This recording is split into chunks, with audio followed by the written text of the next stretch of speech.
জায়গা থেকে তার সংগ্রামের প্রতি আমার শ্রদ্ধা রয়েছে, ভালোবাসা রয়েছে।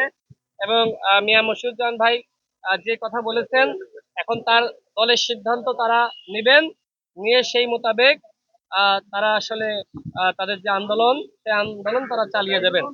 তারেক ভাইয়ের প্রতি আমার সংহতি, ভালোবাসা।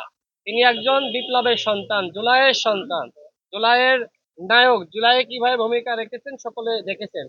এই জুলাই সৃষ্টি হয়েছে 2018 সালের কোটা সংস্কার আন্দোলনের মাধ্যমে। সেই আন্দোলনের তিনি একজন, বলা যায় যে তিনি সংগঠক, এবং তারাই সেই আন্দোলনটা সৃষ্টি করেছিলেন এবং আমরা নেতৃত্ব দিয়েছি, আমরা সবাই মিলে কাজ করেছি। আমার কাছে, আমি প্রধান নির্বাচন কমিশনারকে আমার জায়গা থেকে আমি অনুরোধ জানিয়েছি, অনেক আলোচনা হয়েছে। আমার সাথে রিপন ভাই, আরিফ ভাই এবং রাজু ভাই তারা ছিলেন। পরবর্তীতে আমি সেখান থেকে নেমে কর্নেল মিয়া মশিউজ্জামান ভাইয়ের সাথে কথা বলেছি। আমার জায়গা থেকে, আমার রাজনৈতিক অভিজ্ঞতা থেকে মনে হয়েছে যে এই জিনিসটার একটা সমাধান হওয়া দরকার। সেই সমাধানের লক্ষ্যে আমি কথা বলেছি প্রধান নির্বাচন কমিশনারের সাথে। হ্যাঁ, আমাদের আন্দোলন চলবে এবং আলোচনা চলবে, তো দুটাই চলতেছে।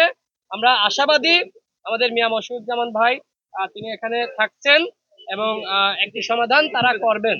এবং আমি আমার জায়গা থেকে তারেক ভাই যে আন্দোলন চালাচ্ছেন, সেই আন্দোলনের প্রতি আমার পূর্ণ সমর্থন, ভালোবাসা, সংহতি। কারণ তিনি বিপ্লবী। এই বিপ্লবীর পাশে যদি আজকে আমরা এসে না দাঁড়াই, তিনি হতাশ হবেন।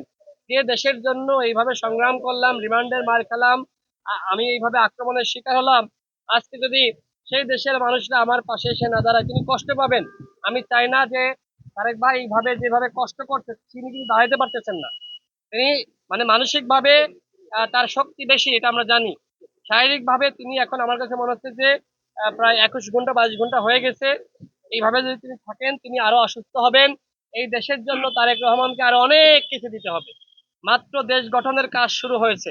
যেটি মিয়া মসুজ্জান ভাই বললেন, যে দেখেন 16 বছরে হাসিনা যে ফ্যাসিস্ট ব্যবস্থা কায়েম করেছিল, বিভিন্ন দপ্তরে, সেক্টরে, সর্বত্র সব জায়গায় কিন্তু সেই ফ্যাসিবাদী কাঠামো রয়ে গেছে। দুঃখ লাগে ডক্টর মোহাম্মদ ইউনূসের মতন মানুষ, যার উপর আমাদের আস্থা বিশ্বাসের জায়গাটা ছিল,